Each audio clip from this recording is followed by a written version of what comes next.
Ayaw nyo lumago yung church, sige, matulog kayo. Pagtapos yung kumain, humiga lang kayo. Huwag nyo intindihin yan.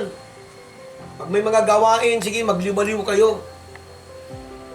Alam mo, kami ni Mama, hindi ko kayang kumain ng masarap pag hindi ko nabibigay yung best ko sa church.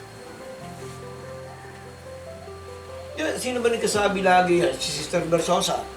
Sabi niya, pastor, yan naman tinatanim naman natin yan. Hindi naman na tayo makikinabang yan. Kayo na. Yan bang rambutan na yan, sa tingin niyo makakakain pa ako niyan? Kami si Nanay Glo, kayo sister natin. Hindi na. Kayo napipitas niyan. Hindi ako gumagawa rito na pa sarili ko. Ako, mag-enjoy na lang ako, makita yung mga puno. Kahit yung mga bakna, yung mga buko na yun, hindi ko na matikman yan eh. Baka magbunga pa yan, 10 taon, ilan na lang ang buhay ko. Palarin pa ako, abuti ng 70, amen na lang yun. Pero ang mahalaga sa akin, na-enjoy ko yung panahon ko na naglingkod sa Panginoon. Amen.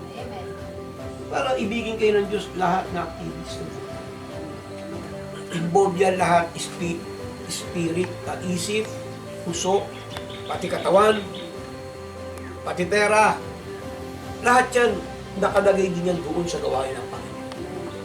Hindi ibig sabihin na attend lang kayo, membro, hindi ganun. Kahit nagkatrabaho kayo, kahit hindi kayo pastor, kung ang puso mo talaga enlightened ka sa gawain niya, prioridad mo yung... Ito, isipin niyo to.